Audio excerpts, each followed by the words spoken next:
परमपिता परमात्मा कबीर जी की असीम कृपा से बच्चों,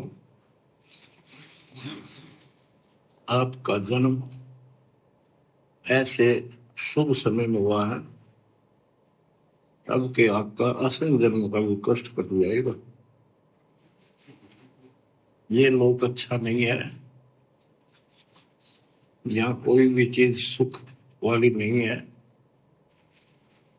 आज हमने ये काल के द्वारा हमें मूर्ख बना कर रखा हुआ है, भूल भुलैया कर रखी है। संपत्ति संतान रूपी खिलौने देकर हमें रोक रखा है, एक वर्ष लालच ला रखा है। 1 मिनट में कहता तो मर जाएगा, क्या खिलौने टूट जाएंगे, फिर टक्कर मार करवाएंगे। ये गंदा लोग है। हम अपनी गलती से यहाँ फंसे आकर के आपने सृष्टि रचना के अंदर पढ़ा और सुना है कि हम सतलोक में रहते थे, वहां कोई कष्ट नहीं था। जब इंसान को कोई कष्ट नहीं होता फिर इसको बकवाद भाती है ये आत्मा। जब इंसान को कोई कष्ट नहीं होता है तब उसको बकवाद भाती है, बकवाद। तो ये बहुत ही विचारणीय पॉइंट है। जब इंसान को सुख होता है, कोई दुख नहीं होता है, तो फिर उसको बकवाद भाती है, मन बकवाद करेगा। तो भाई और बहनों, हम जो भक्ति कर रहे हैं सतगुरु की, ये भक्ति तो सुख देगी देगी। गुरुदेव कहते हैं यदि आपने आम का पौधा बीजा है तो वो अब बड़ा होकर आम देगा ही देगा।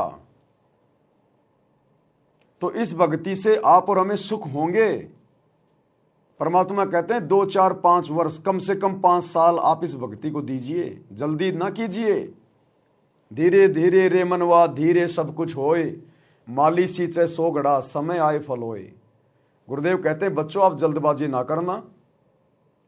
तुम्हारे पास पाप कर्मों का ढेर लगा हुआ है, इस बात का तुम्हें नहीं पता, सतगुरु को पता होता है कि जुगन जुगन के पाप सब और जुगन जुगन के मैल, जानत हो जगदीश तुम हम जोर किए बदफैल। ये परमात्मा युगों युगों से हम पाप कर्म करते हुए आ रहे हैं, बदफैल यानी कुकर्म करते हुए आ रहे हैं। राजा महाराजा बनकर, शिकारी बनकर, पारदी बनकर, कसाई बनकर, 2 नंबर के काम करके, चोरी करके, डकैती करके, जारी करके, हम युगों युगों से यही पाप कर्म करते हुए आ रहे हैं। और हमारे संचित पाप कर्मों का ढेर लगा हुआ पहाड़। तो सतगुरु को इस बात का पता है। जब मरीज हॉस्पिटल में जाता है तो डॉक्टर को पता होता है कि ये कितना बीमार है और कैसे इसका इलाज करना है। मरीज ने फिर जल्दबाजी नहीं करनी चाहिए यदि डॉक्टर की शरण में चला गया तो सतगुरु को पता है कि हम कितने पाप कर्मों से ग्रस्त हैं, हमारे पाप कर्मों का ढेर है, ढेर।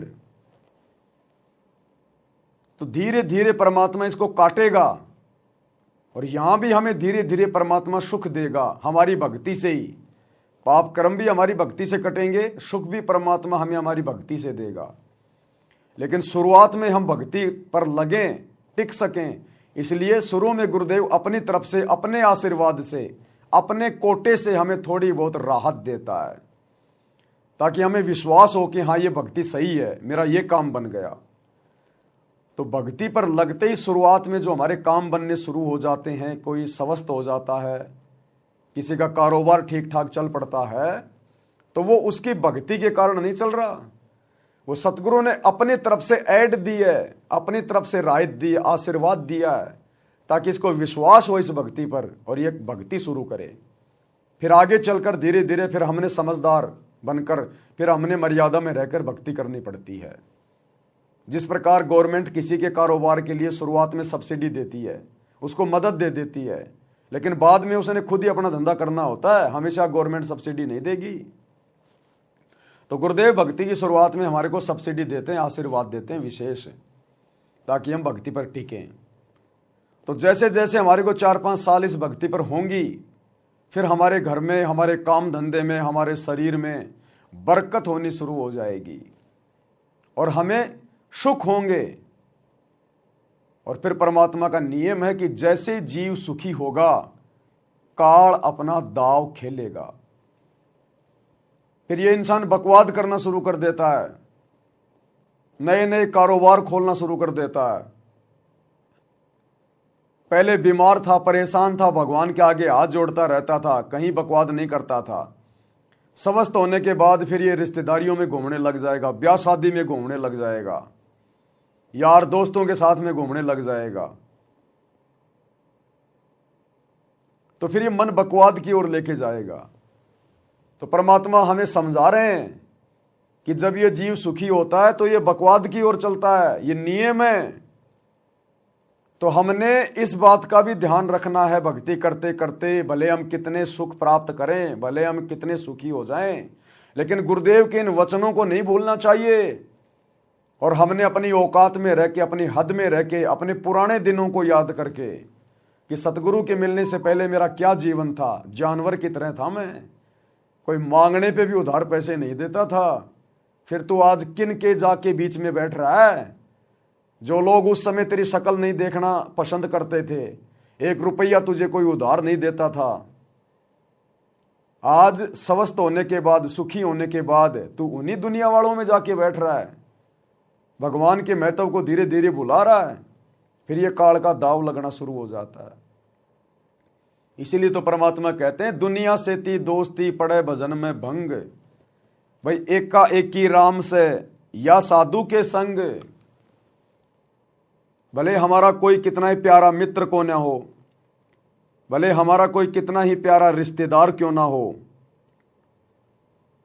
परमात्मा कहते हैं यदि आपको काम है तो जाइए, फालतू में बैठकर बकवाद ना कीजिए। गांव में कोई ताश खेल रहा है, 4 आदमी बैठ के आपस में निंदा चुगली कर रहे हैं, भगत ने उनके बीच में जाके नहीं बैठना चाहिए। वहां परमात्मा दुखी होता है, नाराज होता है। इसलिए हमने इन बातों का ध्यान रखना है और गुरुदेव के प्रत्येक वचन को आधार बनाकर भक्ति करनी है। ये सारी बातें परमात्मा हमें सत्संगों में समझा चुके हैं, जिनको हमने सीरियस लेके नहीं सुना। अब परमात्मा साथ संगति के माध्यम से एक बार रिवीजन करवा रहे हैं कि हमने किस प्रकार से अपनी भक्ति को सफल करना है। कबीरा दुनिया से ती दोस्ती ओए भजन में भंगे, एका एकी राम से कै साधु के संगे। बिना सत्संगी के पास बैठने में भी आपको पाप लगेगा, आपका भजन भंग हो सकता है। बिना सत्संगी के पास बैठने से भी आपका भजन भंग होगा, क्योंकि जिसको सत्संग प्राप्त नहीं, जिसको गुरु प्राप्त नहीं, वो तो बकवाद करेगा, इधर उधर की बातें उठा के बताएगा। अरे आज उसके साथ ये हो गया, अरे उसने तो सत्यानाश कर दिया, अरे वो ऐसा गंदा आदमी है, और भाई क्या हालचाल है, पता नहीं दुनिया भर की बातें शुरू कर देगा। तो वो हमें विचलित कर सकता है यदि आपको ज्ञान नहीं है तो। और जिसको ज्ञान नहीं होगा वही तो जगत वालों में जाके बैठेगा। अन्यथा जो समझदार होगा, जिसको ज्ञान होगा, गुरु वचन का पता होगा, सत्संग सुने होंगे, वो जगत वालों के बीच में क्यों बैठेगा फालतू में? भगत को तो समय नहीं होता। तो मालिक कहते हैं बिना सत्संगी के पास बैठने से भी पाप लगेगा, पाप। तो भैया हम तो अपने पाप कर्म कटवाने के लिए भक्ति कर रहे हैं, पाप जमा करने के लिए थोड़ी कर रहे हैं। अभी आपने 2 दिन पहले देखा गोहाना जाट महासभा, सोनीपत की गोहाना जाट महासभा, जिसकी धर्मशाला का 5वां फ्लोर सतगुरु रामपाल जी के दोनों बेटों ने भगत समाज के ज्योति पाठ और दान के पैसों से 1 करोड़ रुपए से बनवाया। समाज के साथ यारी निभा रहे हैं। और कल उसका उद्घाटन था, वीडियो दास ने रात को बनाया था, आप लोगों के पास पहुंच गया होगा। किस प्रकार गुरुदेव के दोनों लड़के और सैकड़ों की संख्या में बड़े बड़े भगत उस जाट धर्मशाला का उद्घाटन कर रहे हैं। उद्घाटन, अरे गुरुजी ने तो हमें अपने घर का भी उद्घाटन करने के लिए मना किया है, ना करना ना किसी से करवाना। अगर आप नई दुकान खोली है, नया मकान बनाया है, उसमें प्रवेश करो तो परमात्मा का मंगलाचरण कर दो, मालिक की ज्योत लगा दो, बस। अब वो जाट समाज के लोग, उन्होंने तो बीजेपी के नेताओं को बुलाया, इधर से संत रामपाल जी के दोनों बेटों को बुला लिया। अब बेटे अकेले थोड़ी जाएंगे, सैकड़ों भक्तों को साथ में ले लिया, और वहां पर गुरुजी के दोनों लड़के जगत वालों से अपने गले में फूलों की माला डलवा रहे हैं, अपना स्वागत करवा रहे हैं, खुद भी दूसरों के गलों में फूलों की माला डाल रहे हैं, और कह रहे हैं हम 30 साल से भक्ति कर रहे हैं, 30 साल से। जबकि गुरुजी ने सतनाम के नियम नंबर 4 में स्पष्ट मना कर रखा कि भगत ने अपने गले में ना तो माला डलवानी है, ना किसी के गले में माला डालनी है। माला डालने का मतलब है पूजा, और भगत कभी अपनी पूजा नहीं करवा सकता। लेकिन भाई और बहनों, ये लोग बिल्कुल काल की गोद में बैठे, काल की गोद में। इन्हें सतगुरु से, सतगुरु की मर्यादाओं से कोई लेना देना नहीं है। ये काल के द्वारा भेजे गए जीव हैं पृथ्वी पर। तो गुरु का वचन कभी झूठ नहीं हो सकता। साध वचन पलटे नहीं, पलट जाए ब्रह्मांड। कि जब तुम्हें सुख होंगे तो फिर तुम बकवाद की ओर चलोगे। आज गुरुजी के परिवार को सुख है। इस काल के लोक में सुख कौन मानता है? जिसके पास पैसा हो, धन हो। तो संगत ने खूब ज्योति पाठ और दान दे दे के आज इनको धनी बना दिया।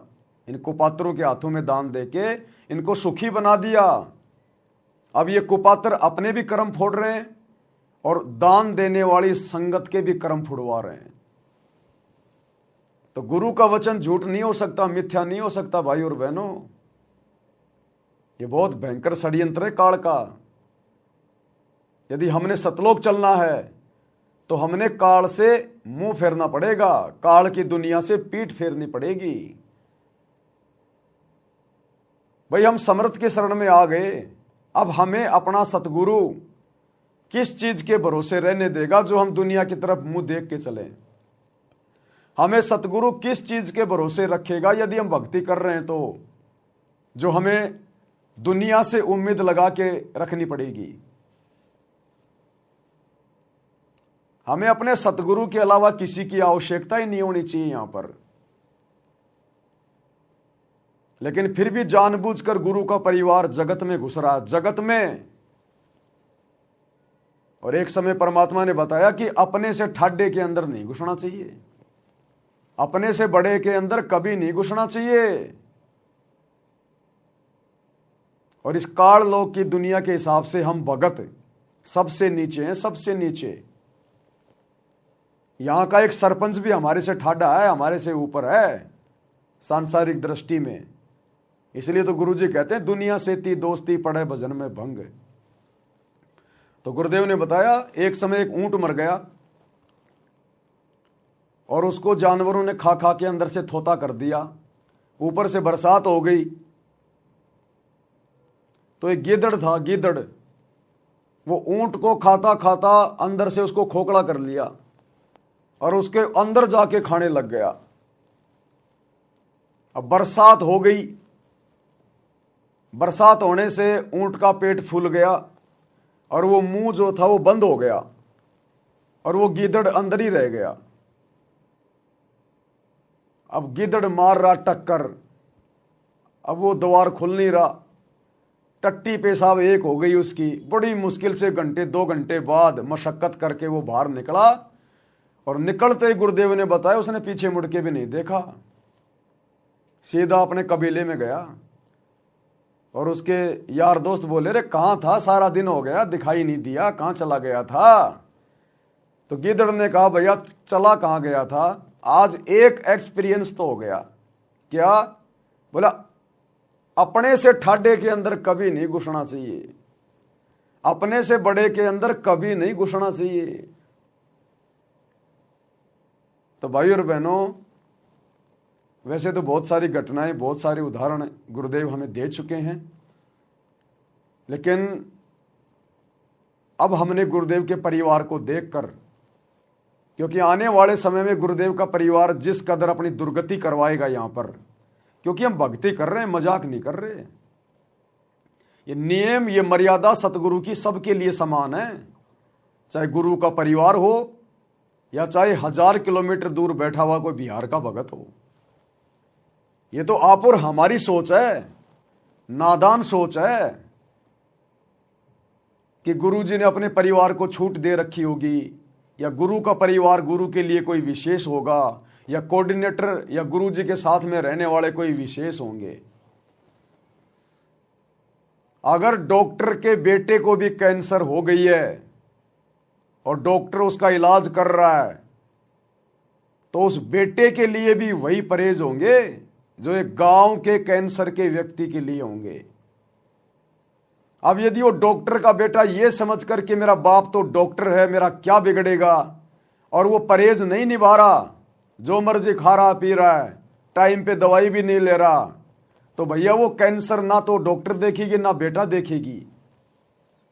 तो इसी प्रकार सतगुरु रामपाल जी का परिवार, उनके बेटा बेटी, भाई बंधु रिश्तेदार और ये कोऑर्डिनेटर इसी गलतफहमी में जी रहे हैं कि गुरुजी तो मेरा बाप है, गुरुजी तो मेरा पति है, गुरुजी तो मेरा मामा है, गुरुजी तो मेरा भाई है। कोऑर्डिनेटर सोच रहे हम तो गुरुजी के साथ आश्रम में रहा करते थे, हमें तो गुरुजी बहुत अच्छे से जानते हैं।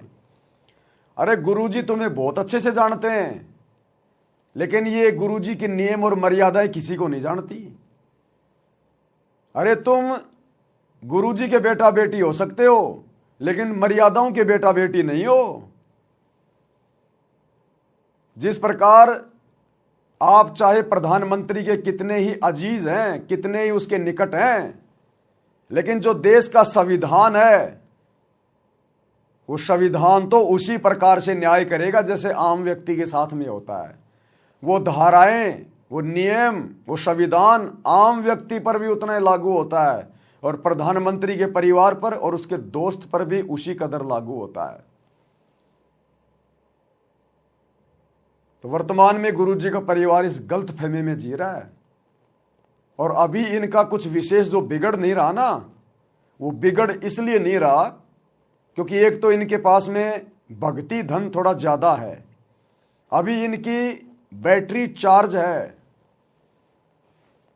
और जिस दिन ये बैटरी डिस्चार्ज हो जाएगी, क्योंकि मर्यादा वर्तमान में है नहीं, नाम सबके खंडित हैं, दिन ब दिन उल्टे काम कर रहे हैं, तो भगवान से पंगा लेने वालों की बैटरी भी बहुत जल्दी डिस्चार्ज होती है।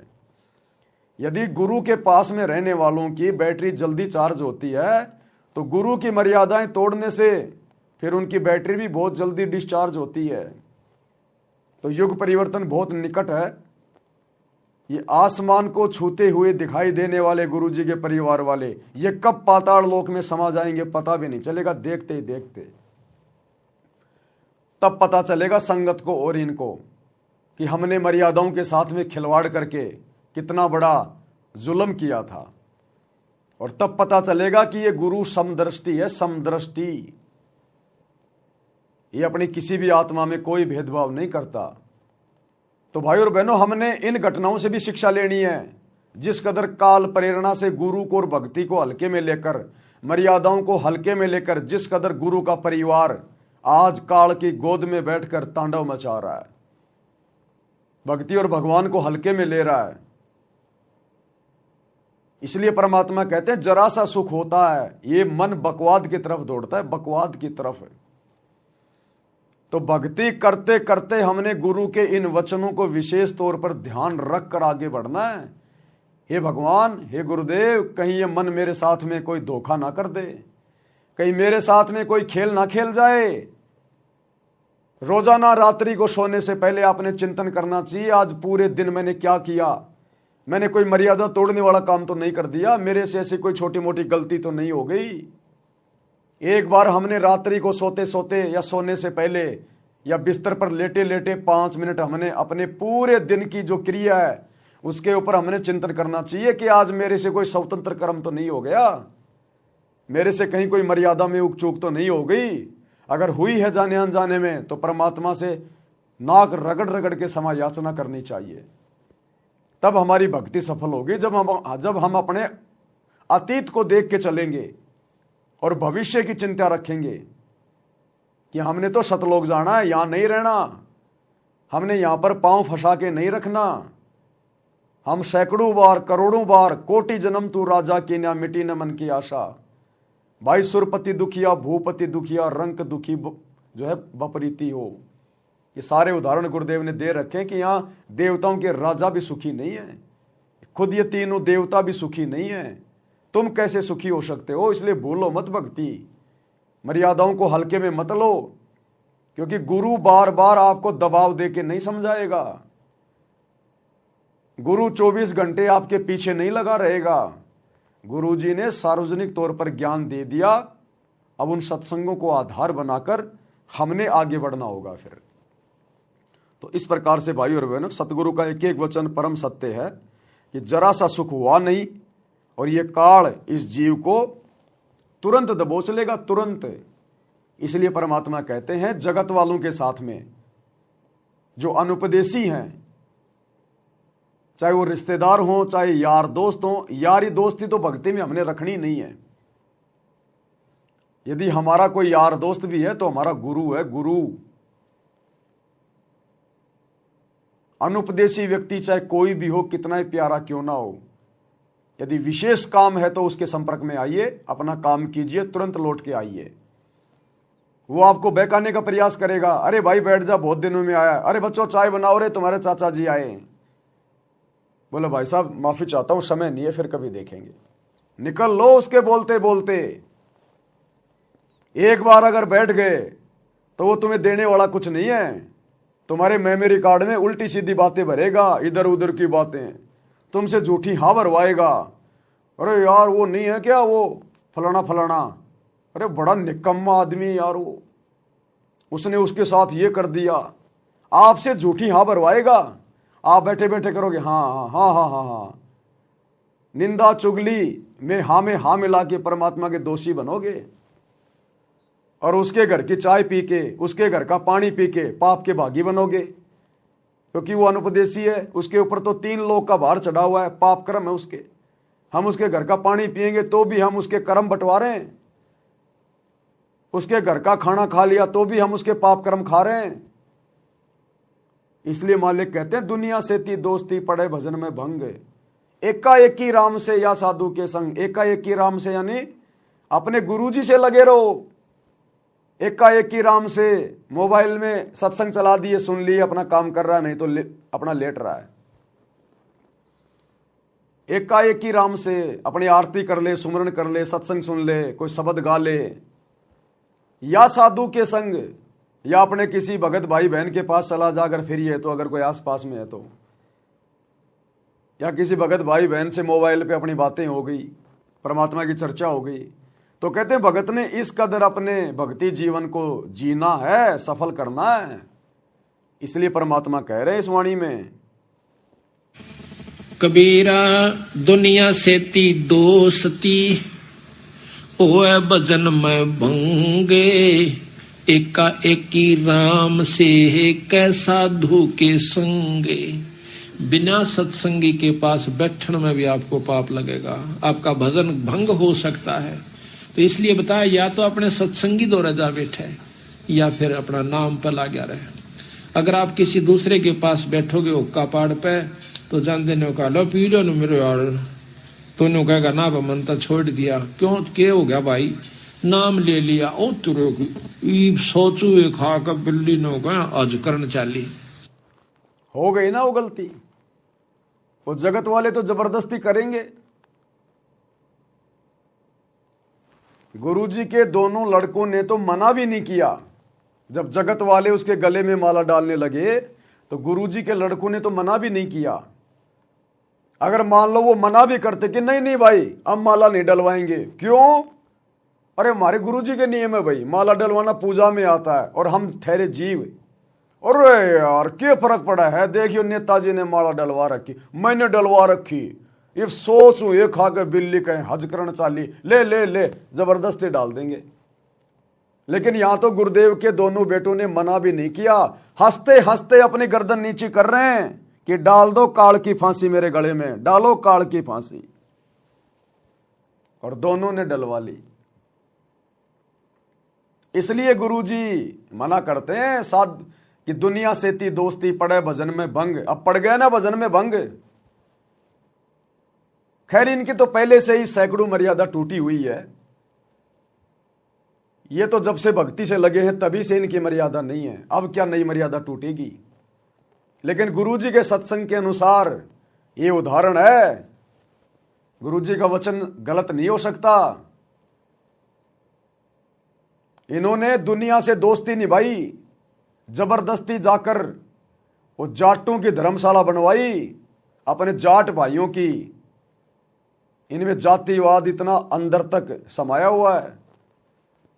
क्या मतलब था उन अनपदेशियों की धर्मशाला बनवाने का? संगत का पैसा और बर्बाद कर रहे हो तुम वहां पर। ये जबरदस्ती की यारी दोस्ती निभाई, यारी दोस्ती निभाई तो देखो कैसे फिर काल कर्म फोड़ता है। सबसे पहले तो कर्म फोड़ दिए, करोड़ों रुपया जाट धर्मशाला बनवाने में लगा दिए भक्तों का ज्योति पाठ और दान का। खुद के तो फोड़े से फोड़े, बेचारी संगत के भी फोड़ दिए, क्योंकि पैसा तो संगत का, ज्योति पाठ का।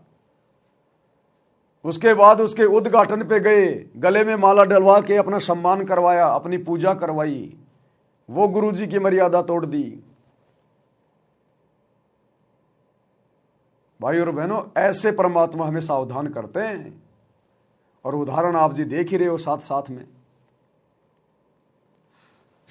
यानी 36 ताने मारेगा और फिर नो कहेगा भाई काल न तो रोटी भी छुटवाओगे तेरी, यो नारायण सत्संग देखा। तो आपके मन में विक्षेप हो सकता है, 1 दिन में, 2 दिन में, 3 दिन में तो जरूर अपना रंग वो चढ़ा के मानेगा। तो इस करके उड़ा बैठे नहीं उस दौरे, अपना सत्साहिब कर उठ कर चलता बना। कोई प्रेमी दौरा बैठे, प्रेमी नहीं है तो अपनी कैसेट ला ली, कैसेट भी नहीं है तो अपना नाम सुमन लाग जा, खेत में चला जा, घूमे जा, भजन करे जा, अपना डोला पर हंडे जा, वैसे बैठ कर कर ले जा, डेके में धूप में कोठड़े का आगे अपनी चारपाई ना आगे।